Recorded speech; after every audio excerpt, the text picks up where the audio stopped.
Ассалаумағалейкум қадірменді қазақ елі. Бүгін міне 2023 жылдың ақпан айының 24-ті. Бүгін енді мына ерекше күн болып отыр. Себебі былтыр дәл осы күні Ресей тұтқиылдан Украинаға тап берген болатын. Бірнеше күннің ішінде жаулап аламыз Украинаны деп. Содан бері міне бір жыл өтті.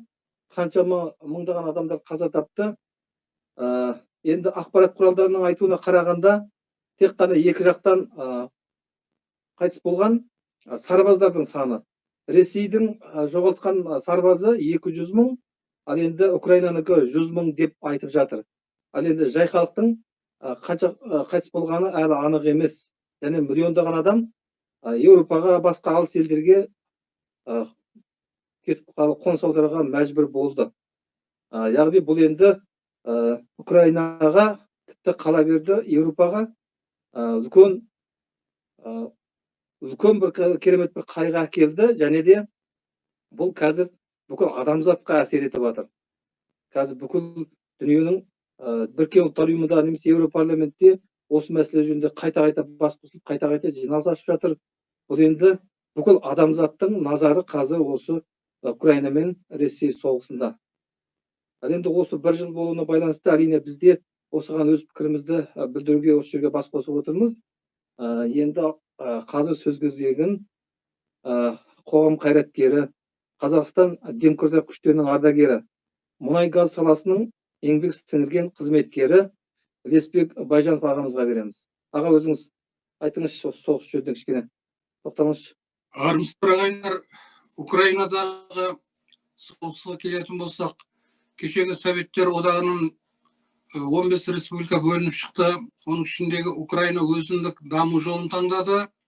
Демократиялық жолмен және де ешқандай бұрынғы Советтер Союзындағы болған большевизм, отаршылдық биліктен алшақ өздерінің дербес саясатын жүргізді. Және де ол өзінің нәтижесінде берді. Украина елінде бірнеше президенттер ауысты, демократиялық жолға түсіп, мемлекет жалпы экономикасы да бәрі де өзі жоғары қарқынмен дамып келе жатқан кезде 2014 жылы Ресей түрлі айла-шарғылармен Қырымды басып алды. Одан кейін орыс тілін шектеу қойып жатыр деп арандатушылардың әсерінен барды да Донбасс пен Луганск халық республикасын құрып, бұлар жаңағыдегі бір қаяқтағы бір жасанды мемлекеттерді құрып алып, өздерінің құрамына қосып алды. Әрине бұл Ресей тарапынан бүкіл ғалам біліп отыр. Бұл арандатушылық, әділетсіздік, жалпы басқыншылық, отаршылдық соғыс болды. Оның алдында 2008 жылы Грузияға шабуыл жасады. Мысалы, осы Путин билікке келгелі бері бұлар баяғы СССР-ның қайтадан қалпына келтіреміз деген бір далбаса әумесер тірлікпен айналысты. Сондықтан да бұл жаңағы бұрындан да 19 ғасырда да 20 ғасырдың басында да бүкіл Европа жандарм аталған Ресейдің іс жүзінде қанша мысалы социалистік ел құрамыз, коммунистік идеямен жаңағы сусындап алы қарай бүкіл халықтардың бәрін қолын теңдікке жеткіземіз, жаңа әлеуметтік жағдайды шешеміз деген арманның барлығы көкке көшті. Оның үстінде мысалы тек 20 ғасырдың өзінде 110 миллион адамның ажалына себеп болған большевизмнің үстемдік құрғаны. Әлі ол сол большевизмнің үстемдігі әлі де Ресейде сол күйі 15 республика бөлініп шыққанменен соның барлық баяғы отаршылдық, большевизмнің, жаңағыдегі шовинизмнің, советизмнің ешқашанда өшпегенін, бұлар демократияға көшпегенін көрсетті. Сондықтан да тіптен бұл мысалы ядролық мемлекеттер, оның ішіндегі бірінші Америка құрама штаттары, Франция, Англия және де осы Қытай бастаған елдер 1994 жылы Будапештский меморандум деген бар. Бұл меморандумда осылар Украинаның қауіпсіздігін қамтамасыз етеміз, бұлардың мемлекеттік шекарасының тұтастығын қамтамасыз етеміз деп бұлар өздеріне міндетке алған тұғын, ниет білдіріп соған қол қойдырған. Сөйтіп, мысалы Қазақстан, Белоруссия және де Украинада тұрған барлық ядролық зарядтары бар үлкен ядролық қарулы жаңағы атом қаруларының барлығын Ресейге бәрі жинап берді осы үш республика. Мінекей сөйтіп Ресейден оның есесіне міндеттеме алды.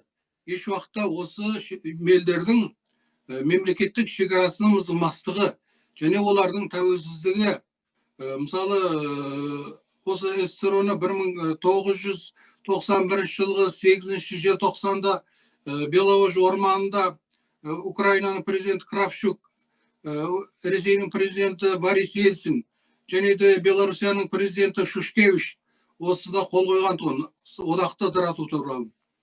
Мінекей сол одағы ыдырағалы бері осы 15 республика бөлініп шығып, әрқайсысы өзінің шама-шарқынша дамып келе жатқан кезде Украинаға өзінің халықаралық міндеттемесін бұзып, және де арандату жолымен ешқандай да бір несіз жаңағыдағы бір сондай бір үлкен бір себеп болатындай да жағдай болған жоқ. Украинаны басылатын, Украинаға соғыс ашатындай.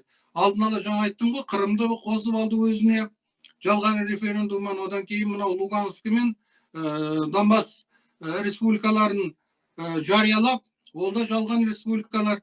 Шовинистік күштер кәдімгі өздерінің нестерін білмей жүрген екі үйрен жолып жүрген шовинистік күштерді барды, сол әскерді кіргізіп жіберді сол. Мінекей соның арты енді 2022 жылдың 24 ақпанында барлық әскерін жауып, Украинаға шабуыл жасап, бүкіл қалаларын бомбылап, бүкіл қыс ауасында, бүкіл жаңағы коммуникацияның бәрін істен шығарып, қыс ауасында жұрттың барлығы үйінде жатқан кезде 1941 жылы 22 үйінде тура неміс фашистерінің, герман фашизмінің Ресейге, Совет одағына шабуыл жасағанында, мысалы таңғы сағат 5-те 24 ақпанда Ресейдің шабуыл жасағанына мінекей 1 жыл толып отыр. Содан бері Украинаның қалаларының барлығы да үйіндіге айналды. Украинаның қалалары қирады. Украинаның өмір сүруге қажетті жылу электростанциясы, жарық беруге тиісті электростанциялардың бәрі жермен-жексен болды.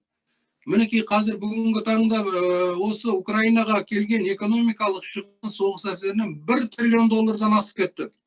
Және де ондаған 10 миллионнан астам адам босқын болып, бүкіл дүние жүзіне қаңғып кетті. Қанша бала өлді, қанша ана өлді, қанша мысалы қарттар мен зейнеткерлер қайтыс болды, қаншама үйлер қирады. Бүкіл әлемге жаңағыдағы мықты азық-түлігін экспорттап отырған, талай елдерді ашқын сақтап отырған іс жүзінде Украинаның далаларының бәрі минаға толды. Мінекей осындай басқыншылық 21 ғасырда адамзат өркениетінің бүкіл әлемнің бір-біріне деген сенімінің арасына сызат түсірді. Адамзат қауымы әр уақытта ең жоғарғы мына Алла тағаланың өзінің бір-біріне деген мейірім шапағатын іс жүзінде жойып отырған, бір-біріне деген адамның сенімсіздігін арттырып отырған, мына адами қасиеттен жұрдай болған, ешқандай да бір адами бір ой түйсікке сыймайтын, адамгершіліктің ешқандай да бір жаңағы бір талабына сыймайтын Ресейдің Путин бастаған соғыс құмарлары бүкіл әлемге өздерінің кім екендігін көрсетті. Бұлар өздері ғана емес, бүкіл мына Ресейдің халқын, Ресей мысалы жүздеген ұлттардан тұрады. Қаншама автономиялы республикалар бар. Ресей федерациялық ел, үлкен ел. Ол унитарный ел емес, тек қана орыстардан тұратын. Қаншама халықтар бар. Осы орыстармен өздерінің тағдырын байланысқан. Мінекей солардың барлығының тағдырының бәрін жаңа оққа байлап, отқа орап отыр. Бүкіл адамзат қауымында тарихта болмаған мынандай басқыншылық соғыс, қан төгіске әкелген соғыс, әділетсіздік соғысы бастап отырған Ресейге мінекей соғысына болғанына 1 жыл толып отыр.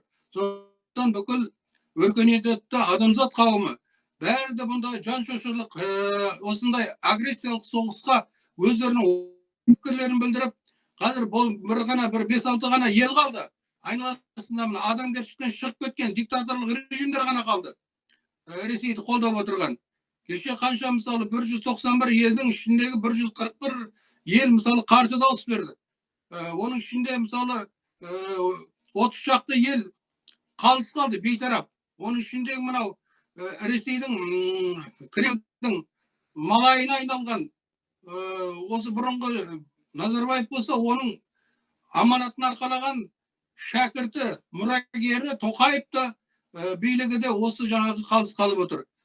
Сондықтан да және де қазір бұлардың арасында кешегі мынау Лукашенконың өзі бүкіл жаңағы ұйымдық шартқа кіріп отырған ОКД дейма, мінеке соның жаңағы бас секретары Тасмағамбетов шақырып алып, мектептің баласындай қылып, одан бір есеп алып, Қазақстан бұлай бейтарап қала алмайды. Или бізге қосыр, әйтпесе біз әкеңді танытамыз дегендей бір үркітіп отырған сияқты болды. Қазақ ел ешкімнен де қорықпау керек. Біз Құдайдан ғана қорқуымыз керек. Агрессорды еш уақытта қолдамауымыз керек, және де Қазақстанның бірде-бір солдаты Ресейді жақтап Украинаға бармау керек. Және де мына Беларусь, есен айырылған Беларусь Лукашенко, ол өзінің жөнде басын. Ол да диктатордың біреуі, Назарбаев сияқты, Тоқаев сияқты. Бұлар Ким Чен Ирге ол шамана қалды ұқсауына. Сондықтан да біздің ісімізге араласпай, қажет болса, ол қазақ еліне пайда келтірмейтін кез келген одақтан шығуға құқы бар. Оны болғы шартты о баста қол қойылғанда да осының бәрі ескерілген. Сондықтан да біз Ресейдің сойын соқпай-ақ қояйық. Біз Украина халқымен қазақ халқы бәр уақытта бірге. Еш уақытта біз Ресейді қолдамаймыз, агрессор соғысты. Украина Ресейге шабуыл жасаған жоқ. Украина Ресейді жамандаған жоқ. Ресейге немесе басқа бір экономикалық санкция салған жоқ. Осының бәріне жаңағыда түрткі болып отқан өздері. Басты себепкер жаңағы агрессор Путин. Бұл көрдіңіз ба? Құдайға да, адамзат қауымына да, өркениетке де, адамшылыққа да, мейірім шапағатқа да қарсы шығып отырған бұл Путиндік жүйе негізі күйреуі керек. Бұны ары қарай бұл жалғаса беру мүмкін емес. Және де мына Тоқаев халықтың ой пікірімен санасу керек. Ол президент болып сайлаған кезде біздің қазақтың халықтың, қазақтың азаматтарын жаңағыдегі апарып соғысқа салсын. Осы біз өмір бақи осы орыстарды қорғап келдік. Наполеон соғысында да, 1941 жылғы соғыста да, 1001 дүниежүзілік соғыста да окоп қазып қаншама қазақтың жастары қырылды. 19 пен 31-дің арасында. 14 жылы 1-ші дүниежүзілік соғысында, 16 жылы сонда халқымыз наразы болып, ұлт азаттық көтерілісінде бастаған себеп болған түгін. Мінекей сол ұлт азаттық көтерілістің аяғы Ресей империясының күйреуімен аяқталды. 1986 жылы Қазақстанның жастарын, қазақ жастарын желтоқсанда көтерілген жастарды қан жосаға бояған үшін Советтер империясы жоқ болды. Ал енді 22-ші қанды қырғында да мінекей осы Ресейдің әскері қатысып отыр. Сондықтан да Тоқаев мүмкін Путиннің алдында міндеткер болса міндеткер шығар, міндеткер болса өзі бала шағасы, отбасын, семьясын алып барып сол соғысқа өзі барсын. Қазақ халқының бір қасық артық қанында жоқ, бір тамшы көз жасы да жоқ. Біз 270 жыл бойы осының бәрін тауысқанбыз. Қазақтың қанынан бұлар өзендер ағызған. Қазақтың көз жасына мысалы көлдер, теңіздер пайда болған. Сондықтан да мен мына жерде біздің көптеген азаматтардың, өзіміздің ұйымдардың атынан осында жаңалығы біздің Қазақстанның Ресей мен Ресейді жақтап Украинаға және де Лукашенконың шақыруына еш уақытта Беларусияға да ешқандай оқу жаттығуға баруына мысалы мен қарсымын. Және де оны қолдамаймыз. Қажет болса бүкіл халықты көтеріп, біз оған қарсы да шығамыз, Құда қаласа. Менің айтарым осы әзірге. Жақсы аға, рахмет. Ендігі сөз көзегін қоғам қайраткері, өнертапқыш, азат қозғалысының ардагері Шымкентбай Үртібай ағаға береміз. Аға, Шымкентбай аға. Ассалаумағалейкум ағайындар. Мені жаңағы осы жаңағы бүгінгі 24-і мынау Ресейдің Украинаға соғысты бастаған күні. Соны мына ілекең біраз жағдайлардың бәрін айтып кетті. Енді менің де айтарым, мынау әшейін бейтарап болып жатқан, өзімен өзі тірлігін істеп демократиялық республика болып жатқан Украинаға жоқ жерден өздері орыс жаңа Ресей жаңа билігі шабуыл жасады. Енді қарасаңыз, осы соғыста қаншама адам қырғын болды, қаншама бала шаға, қаншама кәрілері, жастары барлығы қырылып, үйлері жермен жексен болып, қаншамасы жаңа шетелге шығып кетті, қанша миллионы. Осындай жаңа озбырлықтың кесірінен қаншама тауқымет келді Украина еліне. Ал енді қазіргі менің былайша айтайын дегенім, мынау біздің ОДКБ деген мынау жаңағы 5 республиканың жаңағы ұйымы. Ол қандай ұйым? Сол туралы айтып кетейін. Бірінші, ол ОДКБ деген мәселенки осы 5 республикада жаңағы егер сырттан қандай да бір күш жаңағы осы 5 мемлекеттің біреуіне жаңағы шабуыл жасаған кезде, сонда ғана олар өздерінің жаңағы сол елді қорғау үшін, бірін-бірі қорғау үшін солар армия беріп, соларға қарсы тұра алады. Негізі заңдарында солай жазылған. Бірақ ішкі мынау мемлекеттің ішкі жағындағы жаңағы жұмысына, болмаса бір көтерілісіне ешқандай қатыс болу керек. Ал бірақ бізде мынау өткенде өздеріңіз білесіздер, қаңтар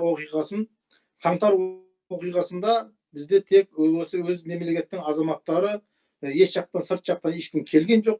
Соған қарамай жаңағы біздің биліктегі отырғандар 20 мың террорист келді деп, жаңағы шеттен кірді деп, соған жаңағы ОДКБ, мынау енді ОДКБ болғанда тура жаңағы Ресейдің өзінің армиясын кіргізді.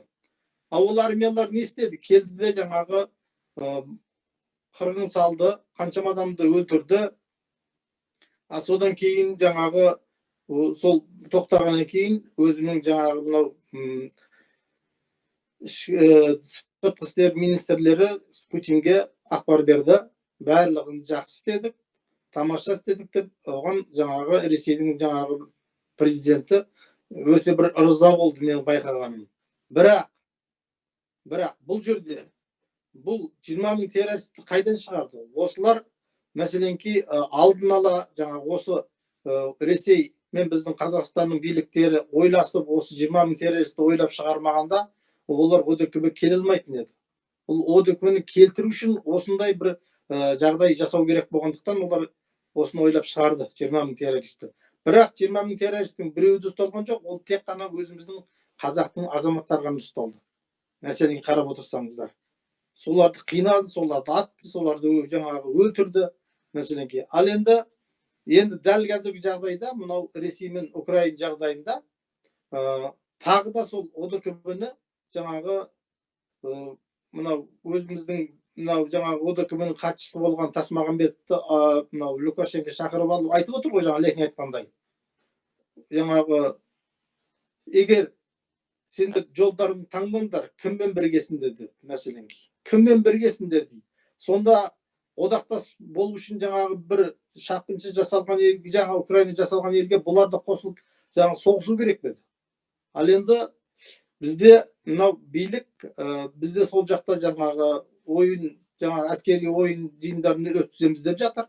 Оған техника да барады, біздің Қазақстанның әскері де барады. Ал енді соған қандай кепілдік бар, егер сол соғысқа кірмеуіне? Ал енді ол былайша айтқанда, ол кіргізеді деген сөз бар. Ал енді ол біздің жаңағы айтып отқан ОДКБ-ның жаңағы өзінің уставы дейді ғой. Ода ондай жағдай жоқ. Біреуге сыртқа шабуыл, жаңағы мемлекетке жаңағы шабуыл жасау деген. Егер олар шабуыл жасаған кезде бұлар қарсы тұру керек. Ал енді соған байланысты менің айтып отқаным, мынау Ресейдің өзінің ішкі халқындағы мына этностар бар ғой, бөлек, орыстан бөлек, татар бар, башқар бар, қазақ бар дегендей, бурят бар дегендей. Солар, сол мынау кавказдық халықтар бар. Солардың барлығын қазір көптеп бірінші осы соғыстың арасында жаңағы соларды көптеп соғысқа кіргізді. Көптеп кіргізді. Және бір ашейін ауылдың өзінен, мына біз қазақ тұратын жерлердегі бір ауылдың өзінен, үшін арзымайтын ауылдың өзінен 100-ден жоғары адам алып кеткен. Жаңағы мәжбүрлеп. Бұларға жаңағы сол этностардың азайғаны керек, болмаса жоқ болып кеткені керек. Қарап тұрсаңыз, бұл өзінің ішкі жағындағы да халықтарға қысым көрсетіп жатыр. Сыртқысын былай қойғанда. Сондықтан біз бұл мемлекеттердің жаңағы осы Ресей мемлекетінің осындай жаңа арами жаңағы пиғылдарына біз қарсымыз негізі. Ал енді мына біздің билікке келетін болсақ, мына біздің билікте отырған мынау жаңа президенттен бастап жаңағы сол сыртқы істер министрлері бар. Қарасаңыз, жаңағы солардың бәрі сол Ресейге қызмет жасайтынға ұқсайды. Қарасаңыз, себеп өткенде Жұмамұрат деген бауырымыз айтып кетті осындай сұхбатта. Мынау сыртқы істер министрінің кеудесіндегі жаңа толып жатқан ордендерінің өзі Қазақстанның ордені жоқ дейді, бәрі Ресейден алынған дейді. Ол деген не деген сөз? Значит, сол Ресейдің адамы деген сөз, значит, сол Ресейге бағынышты жаңағы сол. Сондықтан біздің мынау өзіміздің елдегі қазір болып жатқан жағдайда мына қазақтарымызды, қазақтың солдат әскерлерін сол соғысқа жіберетін болатын болса, міне қазақ елі қарап қалмайды. Өйткені қазірдің өзінде мынау Ресейде жаңағы оқуға барған жаңағы қазақ әскерлерінің адамдары уже атылып өліп жатыр жоқ жерден. Ал енді соғыста ол соғысқа барған соң жай қала ма?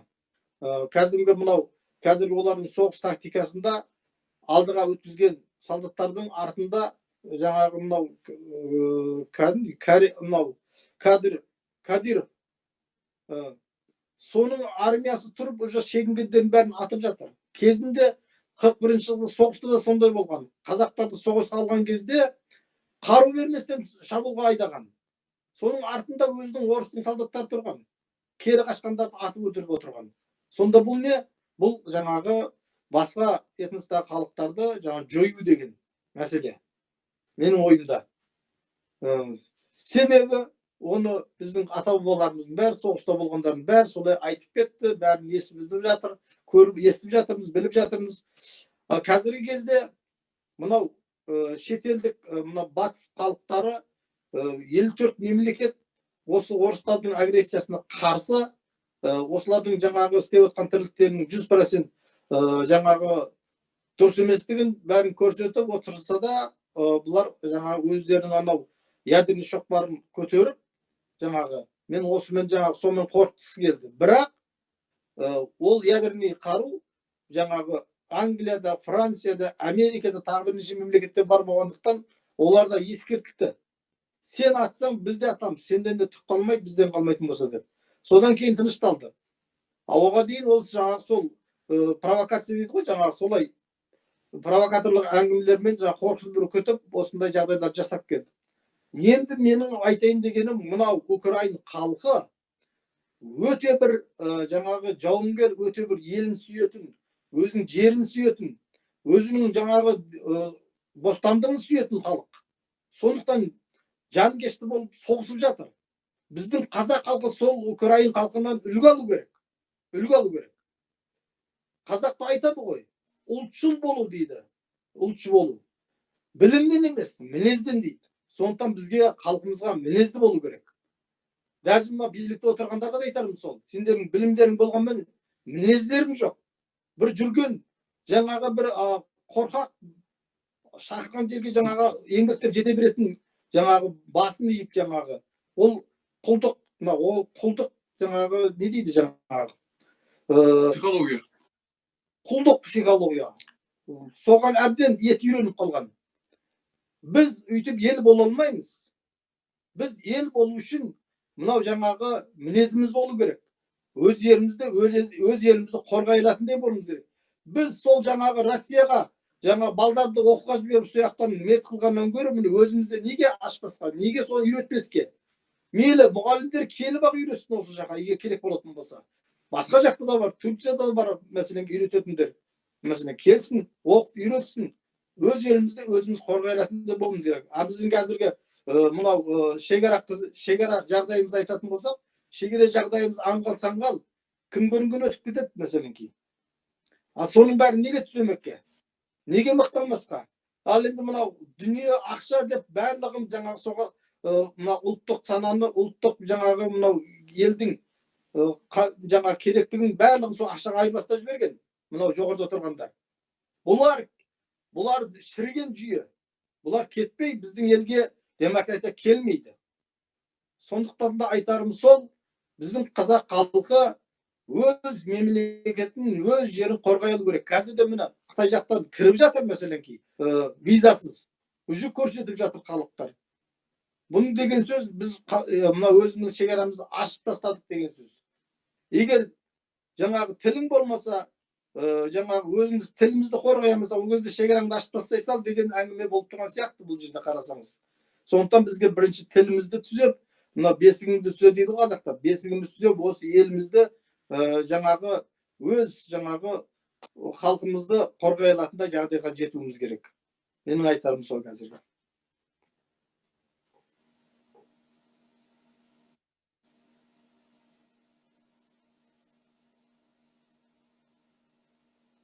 Дауысыңызды қосыңыз, Бекзат мырза.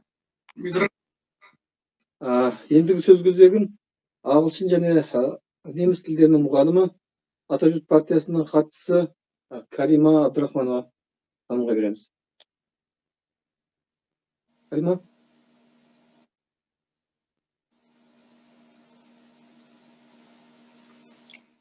Микрофонды қосыңыз, микрофон. Қосылып тұр, естіліп тұр ма? Иә, жақсы. Сәлеметсіздер ма?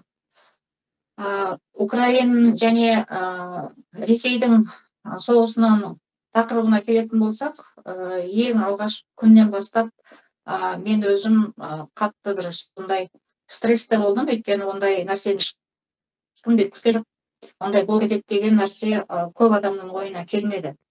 Одан кейін мен айтарым, не үшін дегенде, мен көбінше Твиттерда отырамын да, және де осы енді қысқаша жоғары ағайлардың айтып кеткенін қайталап отырмай, бірақ менің үндеуім қазіргі бізді тыңдап отыратын адамдарға Твиттерге кіріп Твиттерін етендеймін. Өйткені сол жақта көптеген саясатшылар отырады, ол жақта шынығында реал өмірде соғыс қалай жүріп жатыр, одан кейін қандай жаңалықтар болып жатыр, күндегісін күнде жаңа өздерінің чат-рум деген болады, бөлмесі болады. Сол белсенділер күндегісін күнде түніменен болса да, олар сол жақта болып жатқан жағдайды шетелдегі журналистерменен, басқаларменен соны мынандай елге айтып, көрсетіп, видеоларына дейін, жоғынса скриніне дейін өздерінің қолдарына келген әйтеуір ақпаратты толығыменен көрсетіп отырады. Енді әрине ол біреудің соғысы деп біз мына жақта қарап отырып қалмауымыз керек. Біз көріп отырмыз. Сол соғыс басталғаннан бері Қазақстанның халі жағдайы қандай екенін біз толық көріп көзіміз жетіп отыр. Бірақ сөйтсе де көптеген адамдар бұл темаға кіргісі келмейді. Өйткені үрей бар, білесіздер. Мынау ОДКБ дегенді жаңағы ағайлар айтып кетті, кіргізген кезде ол сол жаттығу сияқты болған сияқты болды. Мен өзімнің тұжырымым сондай болды да. Жаңа қаңтарда 22 жылғы қаңтарда бізде қырғын болған кезде ол кіргізу, ол жаттығу болды. Және де тамыр басып көргендей болды. Менің өзімнің пікірім бойынша. Сөйтті де біздің билік өздері орысқа бейімделіп тұрғаннан кейін, ешқандай қиындық жоқ болғаннан кейін, олар жаңағы текетірес болып тұрған Украинды 3 күнде басып алып, одан кейін Қазақстан қайда қашар дейсің, бұлар өзіміздің губерния сияқты деп сондай қарады да, Қазақстаннан бастамаған себебі сол ма деп ойлап қалдым. Бір шеті ол әбейір болды. Жаңағы Украинменен басталған, Украинға соғыс ашып, сол жақта 3 күнде жаңағындай жеңіп аламыз дегенменен, бірақ ол істері аспай қалды, ол жоспарлар іске аспай қалды. Баяғы Гитлердің анау молниеносный неменесі бар еді ғой, планы. Иә, сол сияқты ол басып аламыз деді, бірақ енді Украин халқы мықтылығы соншалық болды, олар тікесінен тік тұрып, президенті де ешжаққа қашып кеткен жоқ, Зеленский өте мықты президент болып шықты. Енді көп айтпай қояйын, бір нелерді қайталап. Бірақ менің сіздерге айтқым келгені, осы мынау желілерде көбінше қазір енді мынау ақпараттық соғыс қой. Жай кәдімгі соғыстың өзі ол біреу ашып, сол біреудің жеріне кіріп барғандағы соғыс ол анық соғыс енді. Бірақ ақпараттық соғыс ол күндегі соғыс болып отырады. Күнде мына кәдімгі біз өзіміздің үйімізде отырсақ та, қазір желілерде отырамыз, соның ішінде күндегі соғыстар бар. Ол басымыздан өтіп те жатты. Сол себептен мына халыққа айтарым, үйреніңіздер. Оны қалай үйренеміз десеңіздер, оны үйрететін әдейі мастер-класстар бар, YouTube-тан тауып алсаңыздар болады. Твиттерге қалай істеу керек деген, немесе осы біздің телефондарымызды алып бізге қайырылып, қалай істеуіміз керек, не істеуіміз керек, кімдерді өзімізге тіркеп аламыз, кімдер бізге пайдалы болады деген сияқты. Демек, біз ақпараттануымыз керек. Өзіміздің мынандай сауатымызды көтеру үшін, сауатты болу үшін, сондай жаңағы бағдарламаларды қарап, сол жақтан ақпарат алып отыруымыз керек. Мен айтарым осы енді. Рахмет, Кәрім ханым. Ендігі сөз кезегін биология ғылымдарының докторы және біздің Атажұрт партиясының бастамашыл топ мүшесі Гүлнұр Закирьянова ханымға беремін.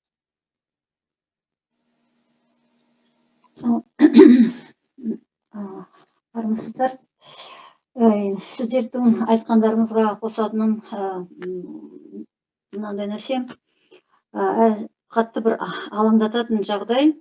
Мынау Украина соғысының алдында, Украинаға шабуылдың соғыс ашқанның алдында, Украинада болған жағдай бізде қазір қайталанып жатыр. Сол ұқсастығы қатты алаңдатады. Мысалы, сол кезде Ресей құжат таратқан. Донецк, басқа өңірлерде, Крым болсын, не болсын да, сол жерде Ресейдің паспорттарын таратқан. Оларға үгіт насихат жасаған. Бізде де қазір солай болып жатыр. Мысалы, сол Байқоңыр дейік, сол солтүстік, Қарағанды дейік, солтүстік біздің жақтарымызда Ресей соны паспортты таратып жатыр. Ал енді соған біздің билігіміз бір тосқауыл қойып жатқан жоқ. Екіншіден, тағы бір ұқсайтын нәрсе, мысалы, сол кезде Украина енді соғыстың алдында ғана бүкіл Ресейдің каналдарын жапты. Өйткені сол жерде пропаганда жүргізген. Пропаганда сол Ресейдің несін айтқан, саясатын бәрін дәріптеген.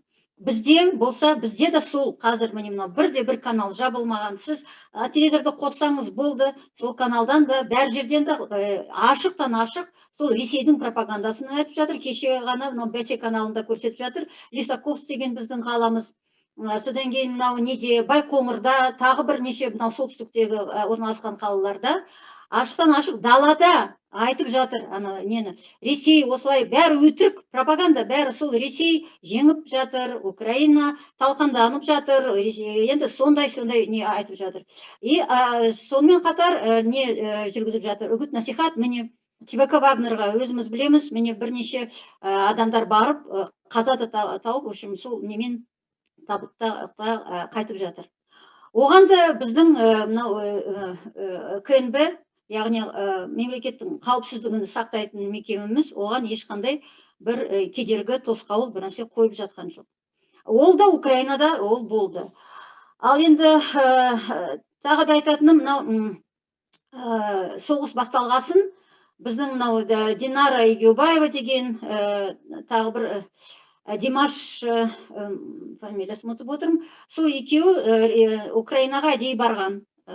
Сол Киевте, сол Подоляк деген Михаил Подоляк, Украинаның сол президенттің кеңесшісі болып есептеледі, сондай ресми адам. Сол кісімен сұхбат жүргізген. Сол кісі айтқан сол кезде. Естеріңде болсын, мынау Украинадан кейін мынау сендерге шабуыл жасайды, сендер міндетті түрде өзінің экспансиясын ары қарай сендерге жүргізеді деген. Сонда сұрақтарды қойды Динара Егеубаева. Енді жарайды ол соғыстың алдында, қазір енді сіздермен соғысып жатыр, енді оған күші жете ме дегендей бол Ресейдің. Мен сіздерге айтам, 100% ол сіздерге міндетті түрде тиіседі деп. міндетті түрде деп сөйтіп айтқан. Одан кейін міне өткенде ғана көптеген мына украиндық сарапшылар өздері біздің сарапшыларды шақырып солармен ой бөліскенде сонда бәрі де бізді ескертіп жатыр бізге. Қазақстан, сендер біз сияқты бейқам отырмаңдар. Біздің басымызға түскен нәубет сендерге де келеді деп. Соны біздің мына билік тосқауыл бір кедергі бір оған бір мәнді беріп жатқан жоқ. Керісінше сіз мынау Шымкент мырза айтқандай, солар бірлесіп сол Путиннің саясатын жүргізіп отырған сияқты. Соған енді басқаша түсіндіруге болмайды. Қазіргі мысалы біздің биліктің сондай бір ешбір әрекетсіз, ешбір түк болмағандай болып отырғаны. Енді мынау тағы масқара жағдай, енді былай біздің Қазақстанға қатты беделін түсіретін жағдай, мынау Тасмағамбетов Қазақстан, қазақ болып сол ОДКБ, яғни мынау Ресейдің басқаруымен әскери одақ құрылған ғой. Соның басшысы болып, генеральный несі басшысы болып біздің Тасмағамбетов отыр. Сол енді оған Лукашенко енді ескертіп отыр. Енді Лукашенко да жай айтпайды, оның аузы өзінікі емес, оның аузы кімнікі? Путиннің аузы. Сол айтып отыр ғой. Сендер бәрібір бір кіресесіңдер. Сендер анау сырттан қарап отырмайсыңдар. Ескертеміз. Ол жақын арада деп тағы да айтып қойды. Енді тағы да бір қатты алаңдататын, Тасмағамбетов барып Шойгумен сөйлеседі. Шойгуға Ресейдің әскер министріне, қорғаныс министріне барып есеп береді. Осылай біз Польшаның шекарасына жақын сол жерде жаттығу өткіземіз деп. Оның ішінде біздің әскеріміз бар. Ол әскер қазір Польшада, Беларусьта. Бәр сарапшылар қазір бұрыннан айтып жатқан, енді көп адамдар сенбейді, сол бұрын соғыста болмайды деп, не деп болмайды, Беларусьта кірмейді. Бәрібір Лукашенко бір нәрсе етіп, әйтеуір бір жол табады деген жүргендер. Бірақ қазір бәрі бір ауыздан айтып жатыр, Беларусь қазір соғысқа кірісейін деп жатыр. Ол қалай кіріседі? Оған Украина әрине ешқашан шабуыл жасамайды. Бұл Украина бейбіт сондай бір мемлекет, ешқашан ешкімге ондай не жасамаған, соғыс ашпаған. Олар провокация жасайды. Қазірдің өзінде айтып жатыр, міне, енді украиндық каналдарды көп естиміз, шетелдің каналдарын естіп жатырмыз. Көптеген Ресей әскерлері Украиндың киімін киіп, сол жерде дайындалып отыр провокация жасауға. Содан кейін оларды мынау Беларусь осылай Беларусьқа міне кірді, міне мынандай осындай шабуыл жасады, міне деп өтірік дәлел ретінде енді Белоруссия мүдделі болады соғысқа кіруге. Ал енді ОДКБ-ның бір мүшесіне, яғни Беларусьқа осылай міне соғыс ашып жатса, Украина деп өздері сөйтіп айтса, Қазақстан енді ОДКБ-ның шарты бойынша ол да кіру керек. Содан кейін енді ол енді бола ма, болмай ма деген нәрсе емес, ол болатын нәрсе. Ол болатын нәрсе. Оған енді көз жұмып қарауға болмайды. Ендігі біздің неміз енді Қазақстанның ары қарай тағдыры қалай болады? Оны моделирование жасау керек. Не істейміз? Қалай болады? Қандай жағдай болу мүмкін? Өйткені қазір енді ОДКБ-дан шығамыз дегеннен олдан түк шықпайды. Қанша петиция жазылды, қанша қол қойылды, оны ескеріп, оған мән беріп жатқан билік жоқ. Енді біздің өздеріңіз қазір айтып отырсыздар, бізде басқарып отырған, біздің әскеріміздің басқарып отырған бәрі Ресейден оқып келген адамдар. Бәрі Ресейден оқып келген адамдар. Міне қазіргі мынау жауынгерді де сол жерге Ресейге жіберіп жатыр. Өйткені біздің оқитынымыз сол жерде. Мынау Адил Рустамзаде деген Әзербайжан өте жақсы мынандай әскер сараптама жасаған. Өткенде сол айтқан, сендердің бүкіл мынау нелерің, тура сендер бір Ресейдің бір құрамында жүрген, сендердің әскерлерің Ресейдің құрамында жүрген, соған бағынатын әскерлерің. Яғни енді мынау Украинамен енді сондай ұқсастықты айтсам, мысалы, тура соғыстың алдында қандай жағдай болды. Соған да көп адамдар елемей, ескермей жарайды. Мүмкін емес, Ресей қалай енді Украинаға соғыс ашады деген, мынандай 21 ғасырда сондай бір орта ғасырлық бір әдістермен сөйтіп шабуыл жасаймы деп көп адамдар сенбеген. Ал енді жарайды. Енді соның өзінде енді Украина қарсы тұра алды. Енді біз өзіміз алдамайық. бізде қарсы тұратын не билік жоқ, не әскер жоқ, не жанымызда Европа жоқ көмектесетін. Европада бір қай бір Украинаны енді ондай жүрмейді, адамның арасында мынандай бір жан ашырлық дегендей болмаса, мына мемлекеттің арасында тек қана мүдде жүреді. Ал енді Европа әрине мүдделі. Қазір Украинаны көмектесуге, Украинаны қорғауға мүдделі. Себебі Украина қазір жеңілсе, бітті, ары қарай соғыс Европаға жалғасады. Қазірдің өзінде ол бәрібір болады, бірақ сонда да қанша күшті ұстап қалды мына Украина. А бізде ондай Украина жоқ. Әрине енді айтуға болар еді, бұрыннан біз екі империяның арасында отырғасын, енді қайтеміз деп, шарасыздық, енді бізде не істейміз деп, ол бәрі өтірік. Біз осы екі империяның арасында отырсақ та, біз өзімізге бір дұрыс, өзімізге бір одақтас тауға болар еді, олармен одақтасуға болар еді. Соның бір мысалы Азербайджан. Ол да екі үлкен империяның ортасында отыр. Ол да бір жағында Ресей сол, бір жағында анау үлкен Иран. Соның өзінде ол дұрыс одақтас тауып алып, міне Турция, қазір мысалы Азербайджан өзінің сол қанша 30 жыл міне ол өзінің әскерін бәрін мықтап, қазір енді ешкім оған қарсы тұра алмайды ол Азербайджанға. Сол әскер, мысалы сол кезде Карабахты да өзі де сол қолына алып алды, ол да өзінің еңбегі. Бізде де солай істеуге болар еді, біздің жеріміз де көбірек, біздің мүмкіндіктеріміз де болар еді, да? Әрине оны істемедік. Қазір енді оны кеш айтуға. Не болады, қалай? Енді бізде тек қана факт бар, ешқайда біз мойындауымыз керек оны. Ары қарай моделирование жасап, не істейміз, қалай істеуге болады, енді бір сондай бір нәрсе енді қолымыздан келсе. Бірақ енді проблеманы білу, ол да бір үлкен нәрсе. Алдымен сен оны мойындасаң, оны білсең, содан кейін бір әрекетке өзің бір барасың деп ойлаймын. Енді тағы бір енді ең соңында бір не айтайын дегенім, бір үміттендіретін жағдай. Бізге жақын арада міне 28 күні Блинкен келе жатыр. Блинкен енді Американың өзіңіздер білесіздер, несі? Мемлекет хатшысы. Иә, мемлекет хатшысы. Сол кісі келе жатыр. Енді оны да түсінікті не қылып келе жатқаны. Ол да сол Қазақстанды бір дұрыс жолға қояйын деп келе жатқан шығар.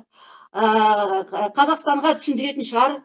Мынау Ресеймен одақтатса, ол әскерін беріп, ол мынандай неге кірсе, соғысқа кірсе, енді өзі артын кішкене ойласын деп, соған келе жатқан болар деп ойлаймыз. Өйткені енді Американың біз көзқарасын білеміз, саясатын білеміз.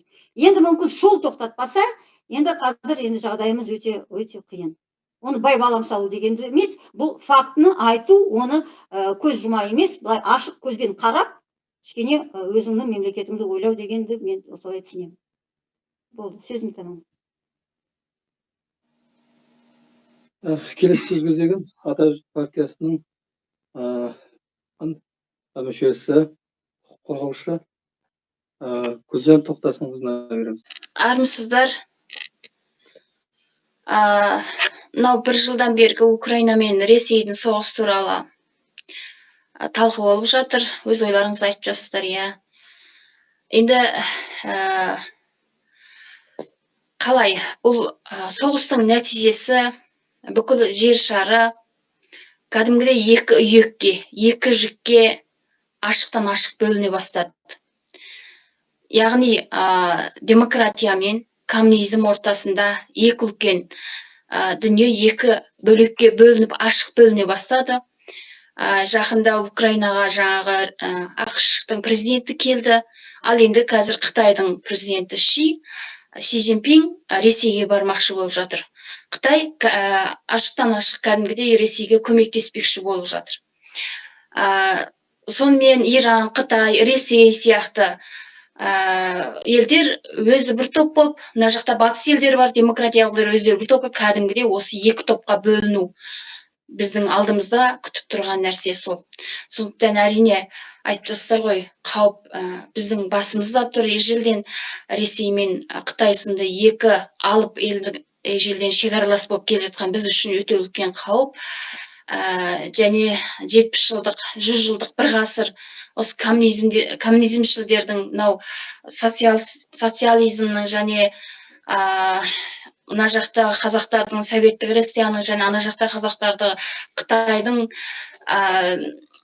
идеологиясының әсерінен, 70 жылдық құлдық идеологияның әсерінен қазір біздің қоғамымызда қарап отырсаңыз неше түрлі топқа бөлінген құлдардың қоғамы, яғни құлқынның құлы, жеке банктерге байланған, сол сияқты неше түрлі секталардың құлы деген сияқты. Тек аз ғана шырылдаған ұлтшылдардың осы жан айқайы, осы аз ғана ояу адамдардың жаңағы тырысшаңдығыменен біз ештеңені де өзгерте алмаймыз. Бір есептен ойлаймын, бұл қоғамның осы даму басқышы, осы нәтижеге жеткені осы керек деп. Қалай болмасын, адамзат қоғамы жаңағы дамып, өркениет, дамыған қоғамға бару керек қой. Ал енді мынау коммунизмшілдерді қарасаңыздар, Ресей, Қытай, Солтүстік Корея, осылардың барлығына қарасаңыздар, бұлар қоғамды кері шегіндіреді, артқа жүргізеді. Яғни адамзаттың өркениетін күйретті бұлар. Украинада қаншама ғаламдық архитектуралы және керемет жаңағы музейлер, не болмаса сол Украин халқының өзінің мәдениеттері күйреп кетті, осы соғыстың кесірінен. Осы оңбаған коммунистердің кесірінен Украинаның халқы қаншама зардап шекті және қаншама мәдениетінен айырылды, қаншама мұраларынан. Тура сол сияқты Қытайда да міне 5 жылдан бері қаншама қазақ халқының төл мүддесіне тән дүниелерден айырылып қалды, ұлттық болмысынан айырылып қалды. Сол сияқты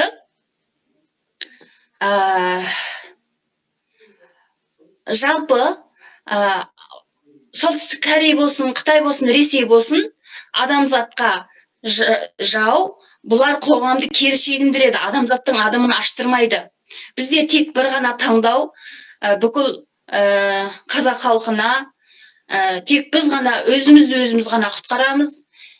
Тіпті сол Украинаның күні басымызға түскен кезде қолымызға қару алып, тіпті қолымызда ештеңе қару болмағанның өзінде де сол жаңағы ең алғаш Украинаға орыс әскерлері кірген кезде танкты денесімен тосты ғой адамдар, әйелдер.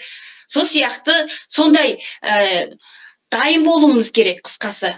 Жаңа Карима тете айтып жатты ғой, ақпараттық жақтан көбірек назар аудару керекпіз, білу керекпіз. Сол қысқасы бәріне дайын болуымыз керек. Ол ертеме кеш бұл сол күн келуі мүмкін. Не солардың құлы болып, Қазақстан деген елден, қазақ елінен айырылып, мәңгілік құл болуымыз мүмкін. Не болмаса біз Украин халқы сияқты ерлікпен күресіп, ұрпақтарымызды және еліміздің болашағын құтқарып қалуымыз керек. Осы ғана таңдау тұр деп ойлаймын. Сондықтан ол күнде бізге аз қалды, өйткені соңғы кездері Қытайдың қаншама әскері кіріп жатыр, мынау визасыз режим арқылы. Украинаның соғысы кезінде де орыстар кіріп кетті. Яғни олар алдын ала мейлі Ресей болсын, мейлі Қытай болсын, қазақтың даласына өзінің әскерлерін әлдеқашан кіргізіп болды деп есептеймін. Біз оянбасақ, біз қазақ халқы сергек болмасақ, дайын болмасақ, біз бәрінен айырыламыз, өзімізді де жоғалтамыз деп есептеймін. Рахмет Гүлжан. Енді мен дұрыс, бұларда айта қосып кетсем, жіберді. Қыздарымыз қандай заман болса да, біздің қыздарымыз, аруларымыз ерлермен бірге майданға шыққан, қолына қару алып. Оны кешегі Жоңғар соғысындағы 7 қыз дастаны, 6 ана Тоқтай қыз деген мысалы қолбасшы қыздар өткен мысалы. Қанша мыңдаған әскерді бастап, сондықтан мынау жоңғарларға тойтарыс берген. Мені осы қазақтың ару қыздарының рухы, мықтылығы мені осы қуантып отыр. Себебі киелі ұлы даланың халқы, мына екі жақты да бір замандарда біздің бабаларымыздан қорып, бір тығылған еді қорғанға, бір тығылған еді орманға. Енді мына көптіліктің арқасында біздің халқымыз ыдырап кетті, тасталған болып. Әйтпесе әлемге 18 рет әлемдік тәртіпті бақылап отырған мына супер держава, қазіргі Америка Құрама Штаттары сияқты әділеттілік пен шындықты бүкіл әлемде тепе-тең сақтап отырған осындай ұлы держава болған халықтарын бүгін күнге жеткеніміз осы. Оның бас себебі мынау қойбаға жарамайтындардың ел бағып отырғандығы. Назарбаев сияқты қорқаудың бийлиги және оның жүйесі біз осыған енді шыдап келдік, енді ары қарай шегінетін жер жоқ. Шегінетін жеріміз артымызда болашақ. Ұрпақ келе жатыр. Мағжан айтқандай, жаңағы мен сенемін жастарға, алашатын шығаратын аспанға деп. Тұранның елі. Мінекей біздің бірінші бір Аллаға сыйынамыз, одан кейін әруақтар. Қазақтың ұлы даласындағы кешегі жаңағы қанмен жапқан, көз жаспен жапқан ата-бабалардың рухтары қазір бәрі оянып отыр. Біз бірінші Құдайға, екінші әруаққа сенеміз, одан кейін мынау. Біз адамзаттың өркениеттік қауымға сенеміз. Біз ешкімнен де қорықпаймыз. Қытайыңнан да, Ресейіңнен де. Бірақ біз сақ болыңыз. Бірінші мынау ессіз билік, есірген билік. Кремльге барып, маңдайын жерге үшіріп, тоқпақтайды мына Тоқаев сияқты, Назарбаев сияқтылардың билігін біз сыпырып тастауымыз керек. Егер бұлар не жұмыс істеу керек елдің ертең үшін? Болмаса кету керек. Бұл қорқақтармен біз ел бола алу қиын. Сондықтан да мынау өзінің армиясын дұрыстап тәрбиелей алмаған, кешегі армиядағы жағдайлардың бәрі болып жатқан, неше түрлі көлеңсіз жағдайлардың бәрі. Бұл біздің болашағымызға көлеңке түсіріп отыр. Сондықтан да мынау қазақтың мықты жігіттері бар, ел басқаратын, қол басқаратын да бар. Мықты азаматтарымыз бар. Қазақтың аналары әлде қашан ел басқаратын, қол басқаратын ұлдарды туып қойған. Мінекей біздің арамызда отырған мынау 3 қызымыздың өзі осындай айтып отыр. Ал біздің ондай миллиондаған қыздарымыз бар. Қажет болса қару алып шығаратын. Сондықтан да қымбатты ағайындар, біз сергек болуымыз керек. Біз өзіміздің армиямызды, өзіміздің экономикамызды, өзімізді түзу керек. Мына қойбаға жарамайтын, қолдарынан түк келмейтін, тек қана жалғандықпен, жалған сайлау ұйымдастырғыштар, жалғаншыларды тағайындаушылар, елді тонаушылар, қанағатсыз көлтаусарлардың бәрін ауыстыруымыз керек. Бұларға уақыт бергенбіз. Қазір 1 ай уақыт қалды. 1 ай егер бұлар түзелмесе, онда өздерінің соры. Киелі ұлы дала еш уақытта өзінің ұлылығын жойған жоқ, көрсете де біледі. Кез келген есіргенді орнына қоя аламыз. Біз елімізде бейбітшілік болсын десек, бар уақытта соғысқа дайын болуымыз керек. Мәңгілік жауда жоқ, мәңгілік доста жоқ. Тек Англияның мүддесі бар деп айтқан Черчилль. Сол сияқты біздің қазақтың мүддесі бар. Қазақ халқының мүддесі бар. Болашағымыздың үлесі бар. Шетте жүрген, әлемге тарап кеткен 8-10 миллион қазақ жүр шетте. Олардың да осы қазақ даласында үлесі бар. Олар да жаңағы қиын қыстау кезеңде айдыннан ығысқан аққулардай шетке ығысып кеткен біздің бауырларымыздың бәрі де біз олармен біз біргеміз. Бар қазақ бір қазақ үшін, бір қазақ бар қазақ үшін күреске бар уақытта біз дайын болуымыз керек. Мен айтарым осы. Енді мен кішкене өз пікірімді айта кетсем, мынау осы соғыстың 1 жылдығына байланысты міне бүкіл дүниедегі дамыған елдер, сонымен бірге халықаралық ірі ұйымдар, кеше міне Біріккен Ұлттар Ұйымында осы жөнінде резолюция қабылдап, 141 мемлекет Ресей Украинадан әскерін шартсыз түрде шегіндіріп алып кетуі керек. Украинаның топырағында Ресей әскер болмау керек деген шешім шығарды резолюция. Ал енді тек қана 8 мемлекет қарсы болған, 32 мемлекет қалыс қалған. Яғни басым көп дауыспенен Ресейдің бұл соғысын айыптап, шапқыншылық соғыс екенін бірауыздан мақұлдап отыр. Және Ресейге дереу ескерту жасады әскерін алып кетуге. Яғни бүкіл әлем Ресейге қарсы қазір. Яғни Ресейдің шапқыншы екенін барлығы айыптап отыр.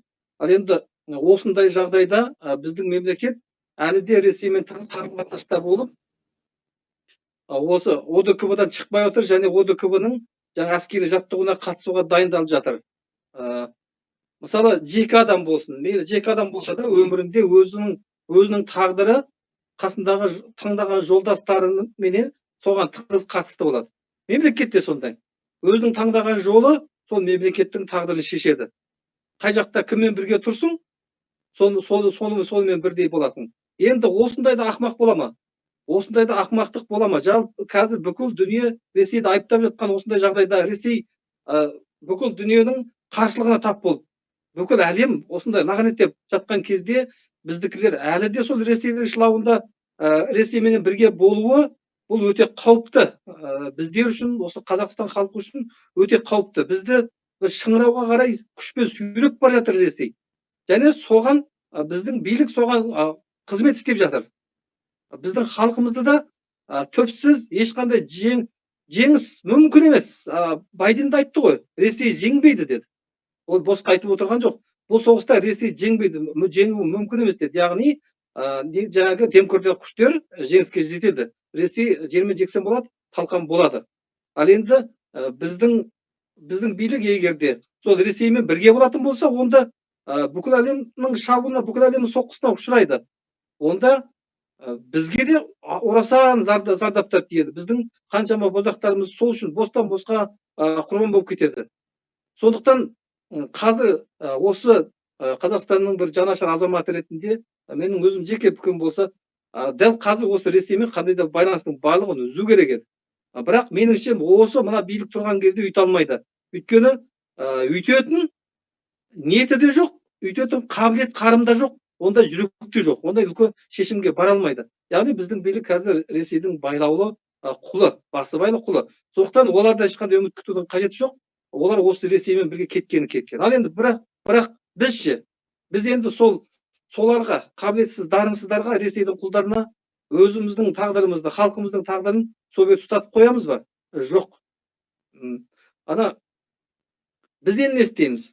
Әрине, мен Украина халқының батырлығына, олардың табандылығына күмән келтірмеймін. Олар батыр халық, табанды халық. Дегенменен де қазақ халқы да сондай. Қазақ халқы да батыр бола аламыз. Біз батырмыз. Тек бізді қаңтарда неге біз қырылып қалдық?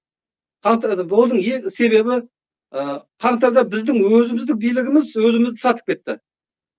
Ал жаңа біздің президентіміз өзі өтірік айтып, 20 мың террорист келді деп, өзі ойдан жасап, жауды өзі кіргізді. Ал енді Украинаның бізден парқы, Украинаның президенті халқымен бірге болды, табандап тұрып күресті, өз өмірін қатерге тікті халқы үшін. Біздің Украина халқымен парқымыз осы жерде болып тұр. Әйтпесе бізде ешкімнен кем емес едік. Бізді қор қылып, бізді жер қылып отырған біздің осы дәрменсіз билік. Сондықтан біз енді бұдан ары қарай, әрине біз билік істеп жатыр, билік сөйтіп жатыр деп біз отырмауымыз керек. Әрине біз осы жалпы осы Қазақстан халқы, оның ішінде көз ашық азаматтар осы соғыстан сабақ алып, біз өзіміз қорғауға, және егерде билік қате шешім шығаратын болса, онда біз халық болып басқаша шешім шығар. Біз демократиялық күштермен бірлесе отыр. Біздің мақсатымыз басқаларды жаулап алу емес. Біз өзіміздің елдігімізді, халқымыздың амандығын қорғап қалуымыз керек. Осы міндетті осы халықтың ішінен шыққан азаматтар қолға алу керек. Дәл қазіргі жағдайда біз ерекше бір қауіпті жағдайда тұрмыз. Мына соғысқа бізді күшпен Ресеймен бірге алып кетпейтін болса, онда бұл деген сұмдық болады, және біз әлем халық алдында масқаралық жағдайға қаламыз. Өйткені шапқыншы елді қолдаған деген жаманатқа қалайық деп тұрмыз, бірінші. Екіншіден, бостан босқа қырылып кетейік деп тұрмыз. Сондықтан менің ойым, енді осыны тыңдаған азаматтар өз пікірін қоғамдық мына әлеуметтік желілерде ашық білдіріп, барлығы жаппай үн қатып отырып, біздің билік егерде қате шешім қабылдайтын болса, оны биліктің, біздің басшыларымыздың шешімі емес, бір бөлім Ресейдің құлдарының ғана өзінің ойлаған ойлары деп қабылдап, оларды іске асырмай тастауға әрекет қылуымыз керек. Әрине біз өз ішімізде әрине еліміздің аман болғанын, бүлік шықпауын біз қалаймыз, еліміздің тыныш болғанын. Бірақ біз шапқыншылық соғысқа бір жәрдемші, көмекші болмауымыз керек. Менің айтатын ойым осы. Ал енді жалпы мен айтайын деген ең соңындағы қорытындысы, жалпы бұл соғыста Украина жеңетіні даусыз. Орыс күйрейді. Және сонымен бірде уақытта, мысалы, орысты қолдап тұрған қазір Солтүстік Корея, Иран сияқты, Қытай сияқты мемлекеттер, олардың барлығы да өз халқын табанына салып таптап отырған елдер. Біз енді оларменен бірігіп қандай жетістікке жетпекшіміз. Сондықтан біз мемлекет ретінде де біз өзіміздің одақтастарымызды, достарымызды таңдай білуіміз керек. Менің айтайын дегенім осы. Бәрекелді, дұрыс. Мен біраз да қосып кетейінші бір нәрсе. бір ауыздан айтып жіберіңіздер. Иә. Енді мынау Бекеңнің айтқан сөзіне тағы бір ой келіп тұр да. Мәңгілік еш нәрсе жоқ. Әсіресе ешқашанда мәңгілік болмайды ол. Мынау жаңағы серіппе дейді ғой, пружина. Серіппені қаншалық қыссаң, соншалық ол атылады. Мынау жаңағы Қытайды біз жұмыс істеп, Қытайды қысқан кезде не істеді аяғында? Олар тығырыққа тығылғанда жаңағы вакцина дейін де, вирусын шашты. Вирусын шашып, қолдан пандемия жасап, сөйтіп әйтеуір біраз болса да өздерінің тағын сақтап қалды, өзінің режимін сақтап қалды деген сияқты. Ресейдің де экономикасын біз білеміз. Мен ол жақта жұмыс істеген едім бір кезде. Ол жақтың экономикасы қандай екенін, халықтың жағдайы қандай екенін жақсы білемін ол жақта. Сол себептен бұлардың да экономикасы өте күйреп, халықтың назарын аудару үшін осы Украинаға жаңағыдай шапқыншылық жасап, соғыс ашып, сөйтіп халықты тағы алдап сондай істеді. Енді біздің билікке де осы тығырық келе жатыр. Өйткені жаңағы Лукашенко айтпақшы, өзара ішінде бұларды қысып отыр да, жаңағы пружинасы, серіппесі қысылып, қай жағынан не болып атылып шығарын білмеймін, бірақ енді мынау халық атылып шығары ол анық. Өйткені халықтың жағдайы өте нашар болып кетті. Білесіздер, көптеген жастар шетелге асып, жұмыс іздеп сөйтіп кетіп жатыр. Кете алмайтындары осы жерде жаңағы қиналып жүр. Видеолар келіп жатыр, мынау шекараны ашып тастады, ол жақтан видеолар келіп жатыр, Қарақытай қаптады деген. Соған қарсы боламыз деп, ол да дұрыс, оған да біз қарсы тұруымыз керек. Уағында орыстың соғыс басталған кезде орыс жақтан шекара ашылғанда кейбір мәңгүрт қазақтар оларды жаңағы нан менен тұзбенен қарсы алып, бауырсағын пісіріп, сөйтіп оларға жан ашыр болған сияқты болды. Бірақ шын мәнінде, мінекей мен кешегі мәлімет бойынша естігенім, орыстың өздері сол кеткен адамдарын сатқын дейді екен. Олар сатқын дейді екен да, сол қайтып өздеріне алған кезде оларды соттайды ма, не қылады ма, әйтеуір олар сатқын болып отыр енді. Бірақ біздің қазақ баяғы өзінің білімсіздігі ма, же соншалықты басқа дегенде ақырғысын береді ма, кеңпейілдігі ма, бірақ енді соның барлықтары бізге жақсылық әкелмейді. Өйткені біз ең бірінші, әрқайсы отбасы бірінші өзінің отбасын жөндеп алып, өзіңнен асып жатса берсең болады. Сол сияқты мемлекеттің өзі де бір отбасы ғой. Мен қосарым осы еді. Рахмет. Рұқсат болса, мен кішкене бір жалғастырып жіберейін деп едім. Мынау Кариманың айтқан сөзі өте дұрыс, өте бәріміз енді бір неде айтып жатырмыз ғой, бір бағытта. Мен айтайын дегенім, мынау өте аянышты, мынау кімдердің бізге келген Ресейдегі ұлттышы қазір бізге де келіп, бізде де атқан нелер, боевые буряты дейді ғой, боевые буряты, Бурятия, иә? Былай қарасам, олардың тағдыры өте аянышты. Олар құл болып, бұл саналы болып, сол анау Ресей үшін соған барып, сондай қатыгездікпен нелерді өлтіріп жатқан, кімдерді азаптап өлтіріп украиндықтарды. Олар өздерін, ал былай енді шыққанда, орыстар өздерін, кавказдықтар болсын, орыстар болсын, оларды менсінбей, сендер азиатсыңдар, неде оларды ұрып соғып жатыр. Енді былай қарасаң, олар бейшара халық, олар енді сондай бір кедей өлке, енді әрине олар құрбан болып тұр. Бірақ сол құрбандығын да түсінбей, ана жерге барып, бізге де келіп, бізге де қанша буряттар келіп, бізде де қанша атты снайперлер келіп. Енді қазір олардың бурят бір жанан оларға жан ашайын десе, мынау енді құрбан сондай бір енді бодан халық деп айтайын десе, олардың істеп жатқан қатыгездері жан ашу да жоқ, оларға енді бәрі енді бурят десе, енді сондай адамдардың енді қаны қайнайтыны сондай олардың зұлымдығын, солардың Ресейге деген құлдық, сондай сананың құлдық, сондай бір адалдығын, енді адалдық демейді ғой, оны білмеймін не дейтінін. Сондай несі. Біз де сондайға ұқсап кетпейік деймін. Себебі біздің де әскерлеріміз қазір Ресейдің ОДКБ-ның құрамында Украинаға қарсы шықса, біздің анау қойып жатқан Украинадағы анау кигіз үйлеріміз, анау бір өзімше не бір көмек беріп жатырмыз, гуманитарлық көмек беріп жатыр. Олар бәрі 5 тиын болады. Біз анау қазақтар, біз қазір ойбай біз кінәлі емеспіз, анау билік оны істеп жатқан деп сондай бір шарапсыздық, сондай бір әлсіздікті танытсақ, онда біз де сондай бір енді мәңгі өшеміз, біз халық болып өшеміз, біздің абыройымыз да нөл болады. Мен содан қатты тағы да қорқам. Біздің тарихта деген орнымыз өшіп қалады. Мен соны тағы да сол ескертейін деп едім бүкіл қазаққа. Рахмет. Енді осы әрине бір басқосуда біз осы соғыс жайлы бәрін айтып бола алмаймыз. Енді рұқсат болса мен бүгін нені қорытындыласам, сосын тағы да кейін жалғастырсақ пікірді. Жалпы міне бүгін осында отырған міне біздің міне қоғамға танымал ағаларымыз бар, әпкелеріміз бар, міне атажұрт мүшелері бар. Қорытындылай келетін болсақ, жалпы біз осы соғысқа қарсымыз. Бұл шапқыншылық соғыс.